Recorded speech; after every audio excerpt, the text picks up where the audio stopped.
Welcome to Under the Sun podcast. I'm Ilea. And I'm Irene. Grab a cup of coffee and your comfiest sweats and join us every Monday as two best friends discuss everything from raising free-range gremlins to business and really everything under the sun. Let's get started, and thanks for being here. Welcome here. Welcome. We're excited that you're here with us. Yeah. Happy Monday. Woohoo. It's actually Wednesday, but for you guys, it's Monday. Unless you're watching it later, then forget Happy it. whatever day Forget it is. it. I have a lot of my friends that have been actively listening on Mondays. I'm like, oh, that's nice, but also don't listen to me. I know, it's weird, right? Yeah. Or like, someone messaged us on Instagram and said, like, what time do you guys post? I'm like, why do you want to know that?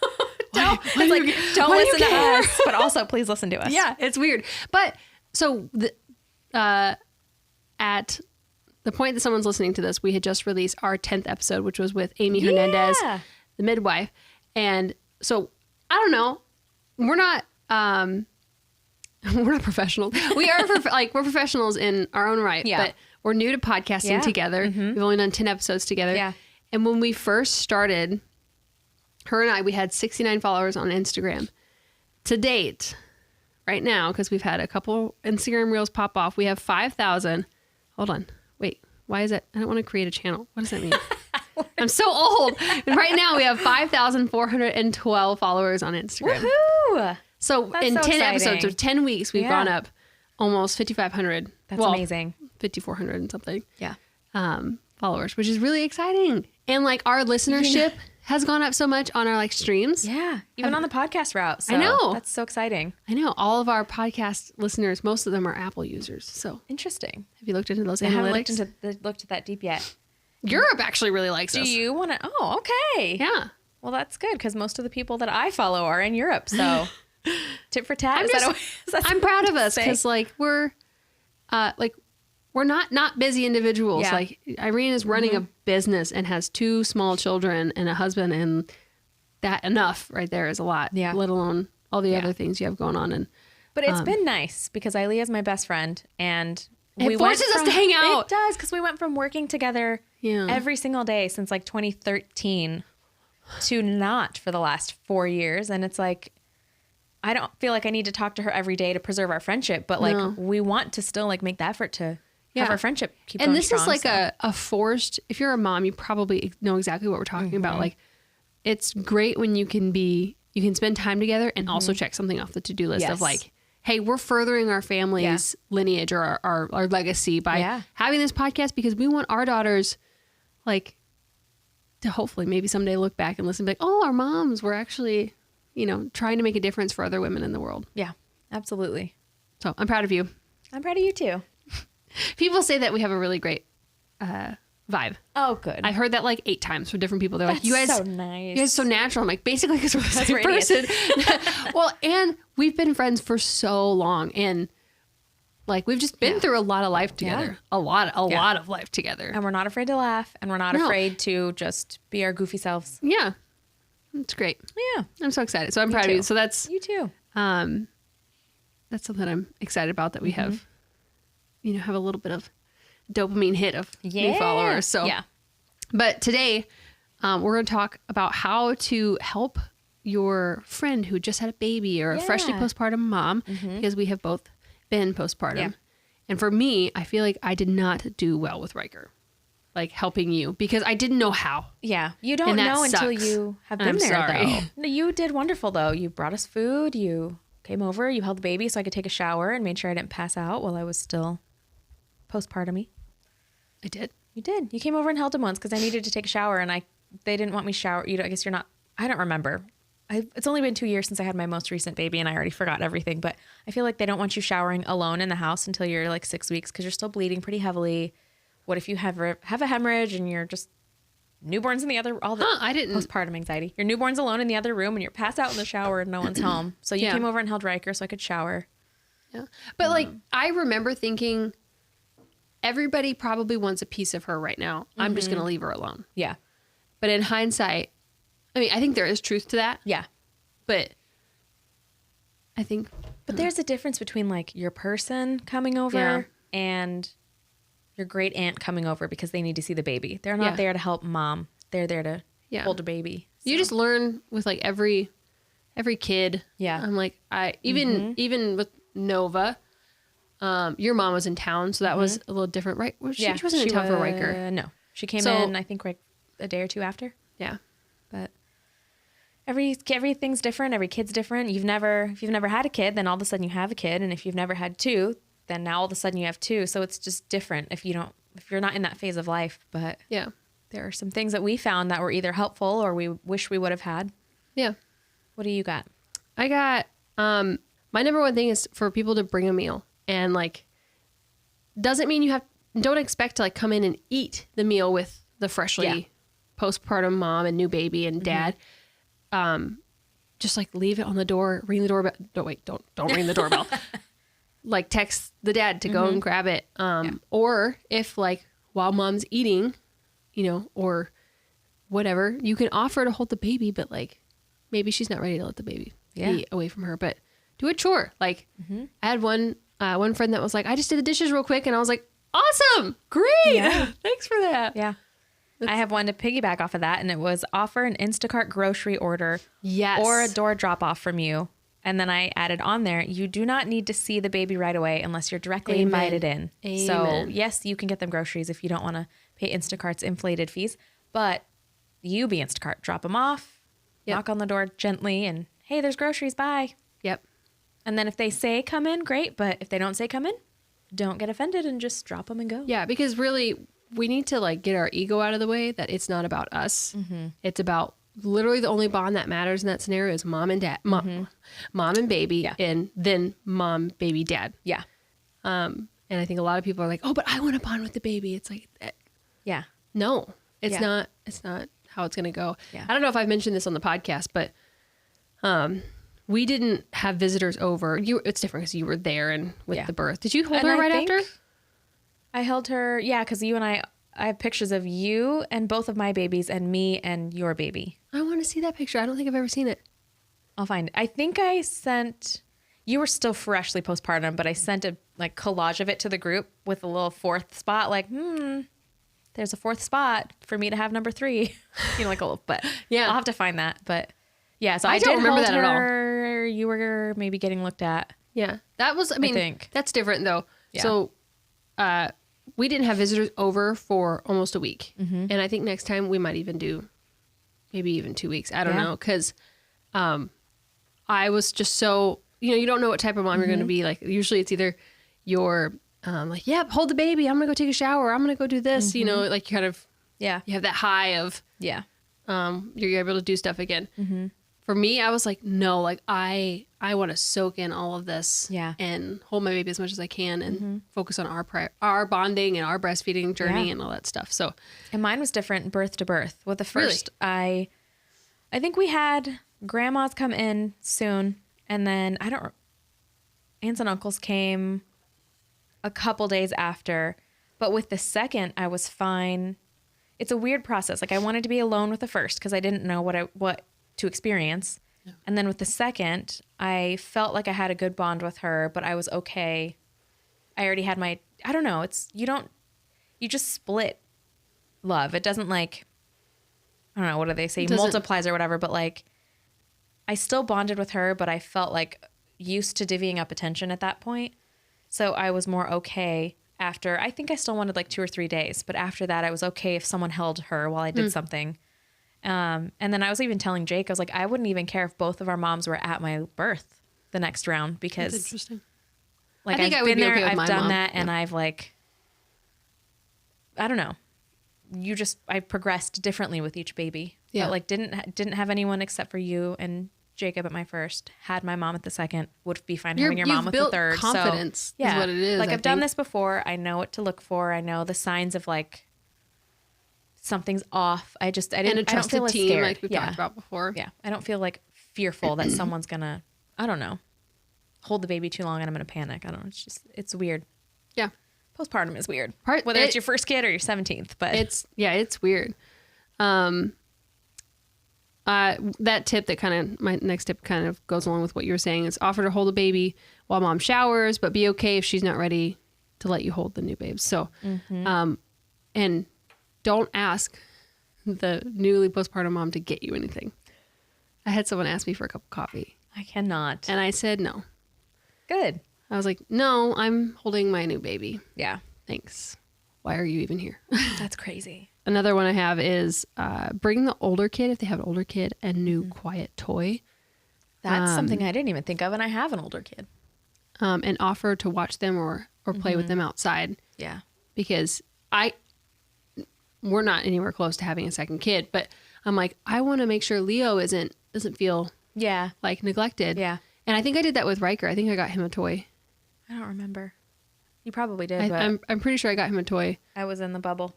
But even like just going outside and walking in the grass with the kiddo, giving him one-on-one time, or reading a book to him. Yeah. I'm sure that helps like release the burden from, not the burden, but like the thing on the to-do list for the mom. Because like she wants to spend time with her kiddo. Yeah. But is, resting in bed and bonding with the new baby. And so that one-on-one time I think is great for her, but for her kids, her older kid. Drop off paper plates and utensils. Yes. Postpartum is not the season to be doing dishes, either for mom or dad. Because yes, well, dad can do the dishes because he's busy, but like this is a new phase for them too. They're still not sleeping. Yes, they can do the dishes, but like, why would you want to spend the time? But also let him bond too. Yeah, like they want to be like, you want that family bond so strong because families are a dying breed these days. So yeah, and like, depends on your birth experience, but like for Dave, he was just right there in it with me. That like he was also processing everything that had happened, like seeing his wife roar like a lion. I think it's kind of stuck with him for a little bit. He was like I would say like 5 months postpartum. He was like, I think I might be a little traumatized, for your birth. And I'm surprised. I was like, yeah, I was like, me too, man. But it was a great Jacob birth that I got what I wanted. Yeah. But it's just like, he's like, you don't know until you see it. Yeah. And so like that first month, he was really like even just bonding with Leo and trying to like see me in this new light of like, I saw you poop. Yeah. Yeah. Well, Jacob's still traumatized and Riker's 4, but apparently seeing your wife ask to die is not something a husband wants to do. So no, which I'm doing a YouTube video on this, but like we should do a podcast episode on like how to prepare your husband for labor and delivery. We should have them on as a guest for that. Yes, we should. And then Jacob's advice is going to be just don't have a baby, but we should. I can see the thumbnail now is like Chasing Mountains versus Under the Sun podcast. That's going to be great because they're both both guys are great, wonderful dads, wonderful men. Yeah. This is a side tangent soapbox. Not all men are trash. Yeah. Because we've been getting that comment a lot and it boils me. Yes. Do better at finding a better man. But both of have our standards for how you should be treated. Exactly. If you treat them like garbage, don't expect them to treat you like a queen. Yeah, trash for trash. Yes. But they're both wonderful men, both strong, both great fathers, both went about birth differently. Yours wanted in the tub. Didn't even like buy new swimming trunks for labor. Did I remember that? No, I feel like. Oh yeah, I think he bought did. Brand new trunks just to get in the tub. Mine didn't even want to cut the cord. Both great fathers, just both different at handling. Yeah.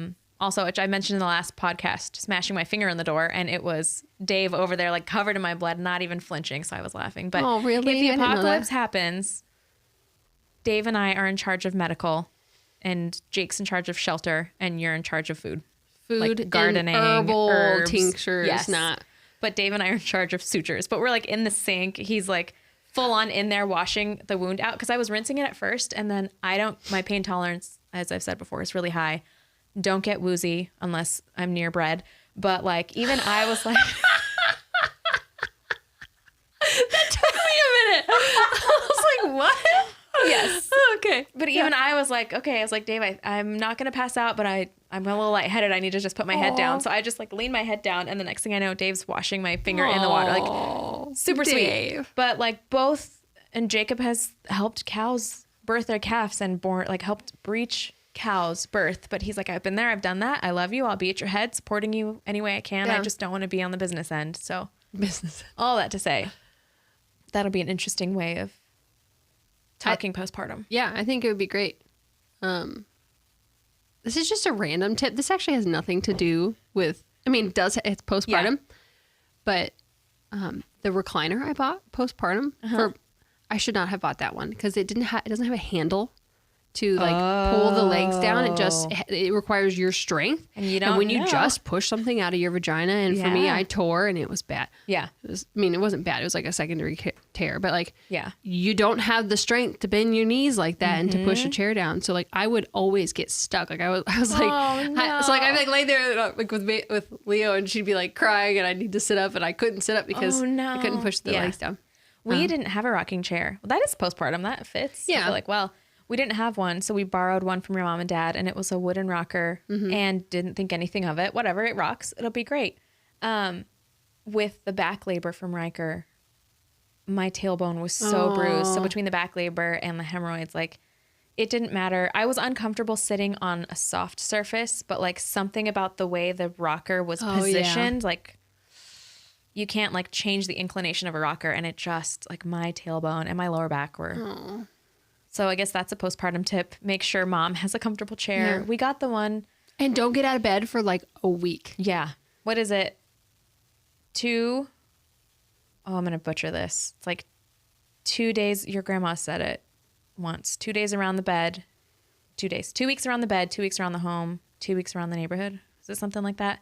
Where you need to stay in bed, like not up doing laundry. If you have a toddler, that's different, but you can like ask for help for those things. But stay near your bed for a good 2 weeks, and then stay in your home for 2 weeks, and then stay like if you're going to go on walks and you're up for it the last of the 6 weeks, then stay still around your neighborhood. Don't go to Chicago and walk for several miles like I did. That's the stupidest thing I've ever done. How many weeks postpartum were you? How old was Nova? 4 weeks old. That was a mistake.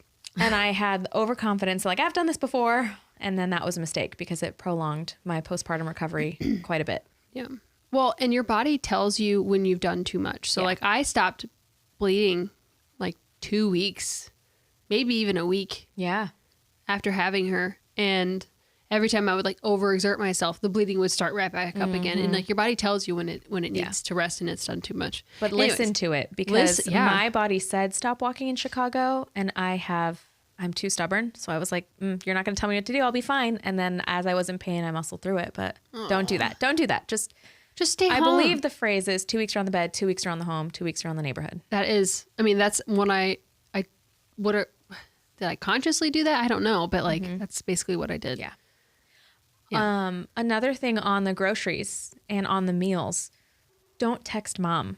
Yeah, for sure. Text dad. Yep. And if you don't have dad's number, find a way to get dad's number because mom's exhausted. Mom's busy. She's in a bubble. Ask dad what groceries. Ask dad what meals they want because he can better ask her than. And allergies that they may have. Or what's funny is I don't receive well. Like I don't receive people doing nice things for me well. But verbiage matters. Not like, oh, can I bring you a meal? Because the answer will always be no. No. On the bottom of my list, and this is loosely geared towards you and my experience with you, says, for the love of Pete, let people help you. Because I dropped off groceries. We did a big like porch drop off at your house. You did?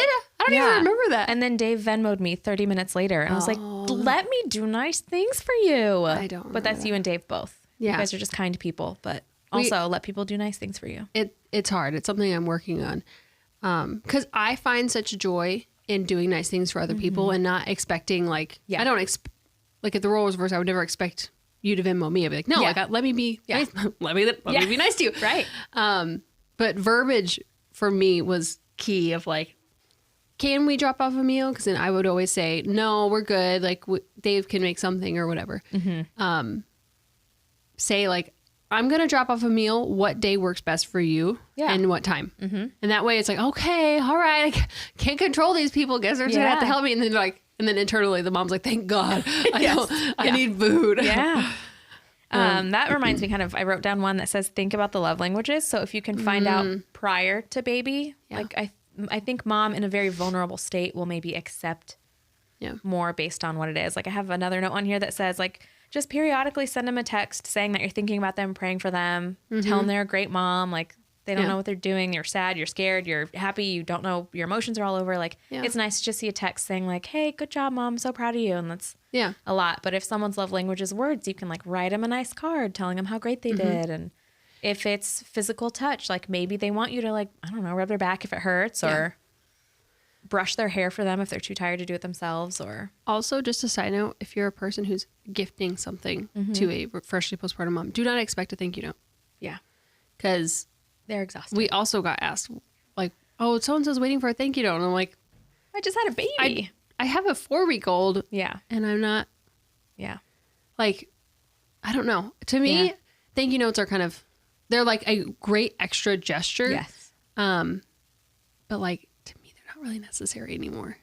A little bit. I think that's a cultural thing, a generational thing that maybe has shifted a little. Because even I'd rather get a text saying like, girl, this is awesome. Like, and then a picture with, like, that's what I do those all the time. And I feel like a gift is not a gift if there's strings attached. Yes. If you're not going to talk to someone, we had this happen around our wedding time. Someone gave us a gift and we didn't write a physical thank you card, and they didn't talk to us for 2 years. And I'm like, well, then I'd rather you not send me a gift than you send me a gift. And like, life happens. People, unless you're a garbage person, people aren't inherently rude. A lot of times people are just busy and forget. Yeah. And yes, you should take some extra time, but if you tell someone thank you in angry. person, like, so for instance, like baby showers, we did send out thank you notes. Actually, I ended up sending it out because it was Dave's job, and then I found him in his truck like 2 weeks later. Oh, no. But our like for the baby shower, like I feel like I would rather like look someone in the eye and be like, Irene, this outfit you got for Leo is the cutest. Like, thank you so much. Rather than like a note. Like send a picture of your kid in the outfit saying, I do that all the time. Like that's what I do. Or like if I don't know them, if I don't have their phone number, I send them a message on Facebook. Yeah. I have like 2 more. Yeah. Okay. Go for it. I have 1 more so that we can sandwich them. Okay. I guess 2.5 more. It's ask her if she wants to talk about her birth. Oh, yeah. Because like I was on such a postpartum high that I was like, I want to tell everybody about how fantastic I am. Yeah. But also be okay if she doesn't want to talk to you about it, because like it depends on the person. Because I need every single detail, start to finish. Yeah. And some people don't want to share that. Also, not everybody deserves your full birth story. Yeah. Like, you know, some people, you know, if you don't feel super safe sharing, like you don't have to. Yeah. But yeah, you saw every detail. Yeah. So yes, I did. I cried. You cried. Yeah. We both got the money shot. Yep. I had recently heard of something called a nesting party, which I've never heard of. Oh, yeah. And it's a thing, I guess, where instead of a baby shower or like a sprinkle, you could do it for either kid, first or second. But a lot of times it's from what I'm kind of gathering, it's in place of a sprinkle. Because we should do that for Osba. Yes, we should. They already have cribs. They already have this. But a nesting party is where a group of your closest friends show up to the house before the due date, and somebody makes lunch for everybody. Somebody does the dishes. They do the laundry. They wash all the new baby's bedding. It's just stuff that like you don't want to do when you're the size of a whale. Yeah. But that's like wonderful. Like mop the floor. Yeah. Because vacuum. You want, as you're about to bring this baby into this house, you want it to be clean and you want it to be nice and you want it to be fresh, but you're also uncomfortable. You can't reach your toes. You don't want to clean, but you don't want to not clean. So I was like, that is a wonderful idea. Did you expect not being able to reach your toes? No. I thought like, oh, it's not a big deal. But like literally I couldn't put my shoes on because like you don't realize the obstruction that's in your guts. Like I went into my first pregnancy in pretty decent athletic shape. And I was like, that's only for unfit people. And no, it got me. It gets like you. It wasn't until the last like 3 weeks, but that last 3 week boom, I was like, oh, I can't do anything. Yeah. Okay. Yeah. I have two, but they're small. Snap a couple candid pictures of mom and babe. Yes. Like she's like showing you or whatever, just snap like she can't see. Yeah. And then after you leave, send them to her. Yeah. And then, because every mom loves candid photos of her and her babies. Oh, Dave sent me a bunch of me breastfeeding today that I didn't realize he was taking pictures of. Yeah. And I love it. I love it so much. I mean, I look like trash. No one will see it but me, but that's those special. Are the best. Yeah. And then I have, give them space. Like you said with text them. I'm always hyper conscious of giving new moms maybe even too much space of like, hey, I know everybody is like, how's it going? How you feeling? How's the baby? Can I come see? Blah, blah, blah. Yeah. I try to be intentional about like, I'll text you. I'll send you a Marco Polo saying, love you, thinking about you, hope you're doing good. Yeah. Like you said, but also be okay with like, it's not about you. Yeah. It's never about you. It's about mom and babe. Yeah. I think that falls into the circle of like, what did you say about being, if they want to tell you their birth story, great. Like if they feel safe around you, they want to tell you like, oh, I'm doing great. Here's how the baby's doing. But if they don't feel safe, it's like, good, don't text me. It's like what you say. You say like you give discounts like for your hair services for people you'd call at 2:00 in the morning. Yes. And would be there. That's the general rule of thumb. Because hairstylists are by nature kind, friendly people. And next thing you know, you become friends with your clients and you feel bad charging them full price. You want to give everyone a discount and then you're out of business. Yeah. So the rule of thumb is if you wouldn't call them at 2 a.m. to come help you with an emergency, don't give them a discount. That's how I feel about sharing certain parts of me. Because I think I used to be pretty, I shared too much. Like I gave everybody who met me 100% of the details about me. Yeah. And I think I've learned that like, actually like I really like sharing my best parts, my worst parts for the people I love and trust and who I would call at 2 a.m. To help me, so that's just me. But that's, I think that's all I have. Yeah. I think me too. Meals are always great. Yes. I would even argue if you're thinking about a friend 3, 4, 6 months postpartum and you're like, hey, you guys need a meal, drop it off. I had a harder time probably from the 4 to 8. Because people forget about you. Literally people forget about you. I had, to piggyback on that, I think after I had Riker, so like some things just don't click until you've been there. Yeah. But after I had Riker, the next time one of my best friends had her daughter's birthday, I sent her a $5 gift card to like Starbucks or something. And I'm like, happy birthday to you because your kid has 10,000 presents. Go get yourself a coffee. You had a very epic birth. So, which then, as we have taken our group of a couple and expanded that to 10 million littles, that maybe gets a little bit too much, but everyone's maybe on the first birthday. Send them a gift card or something. Or a text that just says, hey, I know you really did the work. Yes. Just acknowledge. Yeah.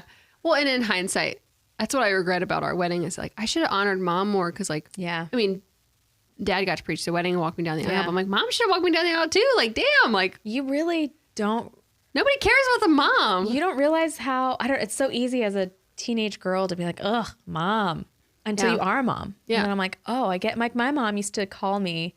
She'd watch Good Morning America and St. Louis would have a tornado and she would call me like borderline in tears. Are you okay? I'm like, Mom, St. Louis is 2 hours away. Calm down. And now with my kids, I'm like, I would call them. Yeah. Are you sure you're okay? You sure? Are you sure? So moms don't get enough. They don't. Also, we have new mugs. Yeah. Under the sun mugs. Thanks, Irene, for making these. What was your biggest postpartum thing you had to eat? Like postpartum with Riker, the only thing I think for a solid 2 weeks I wanted was a turkey sandwich with bacon. And I hate bacon. I ate deli meat through my whole pregnancy. So I think sandwiches are my second favorite food of all time. So I don't, for whatever reason, for like a solid 2 weeks. So maybe find out what they want because anytime my mom would go to the grocery store, I'm like, buy more sandwich stuff. Like I would eat whatever, but I really for solid wanted it. I can't remember. I think with Nova, it was pizza. I didn't have like a one set craving. Mm-hmm. I do remember that first meal after having her like the next day. So she was born at 7. And I remember we ordered Chick-fil-A and I ordered the spicy salad, Southwest salad. And that tasted like flames. Like it was literal flames in my mouth. So I didn't eat that. Yeah. I think I had one of those like chia pudding things. But then the next day in the morning, Dave just warmed up ground beef, rice, and black beans. Yeah. And it was orgasmic. Like, I remember being like, these are the best beans I've ever tasted. It was like, okay. That's how I was with the coffee you got me after I had Nova.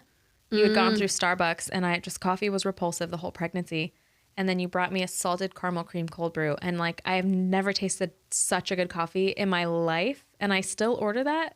And it's never as good as that postpartum, like, first sip. I don't know. Maybe it's a weird hormonal bubble, but like maybe a sandwich is the first thing I ate and then that's like clicked and went, but it was weird. You don't know till you know. Let us know what was your postpartum meal? Yeah. Or drink. Yeah. I don't even remember getting you coffee. I do remember, however, was it Rikers delivery. I had Uber Eats deliver smoothies, but they went to a birthing center in Texas. Like I accidentally ordered it in Texas. No, because I had been in Texas the prior week. Yeah, and so it was all Texas, and I was like, well, sorry. If there's anything else that you can think of that you appreciated that someone went the extra mile for your postpartum, or if there's anything you think we're missing, let us know in the comments. That way people can know what nice things to do. For sure, because we ain't done having the babies, so like I think we learn with every single one, and nothing's ever perfect, but it's but also maybe I think the longer I go from nursing, I'm like, I've got two. They're pretty nice kids. Really? I'm sure it'll shift. It's the hormones. Okay. Right now I'm like we're enjoying this little flow. I knew it was going to happen. It's happened to everyone with two kids. You start sleeping, you start getting comfortable. You only have one in diapers. I'm like, I could be fine. Yeah. So I could be fine. That's okay. I'm not having 14. So that did not pass down from my great grandmother to me. So my grandma had 9. I ain't having 9. Ew. Oh, I'm not having 9. My mom had 7. I am not having 7. No.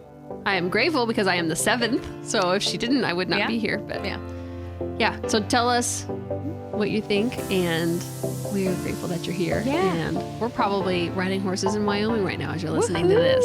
Yes. Living our best life. We might never come back. We might just stay. Yes. I would homestead with you.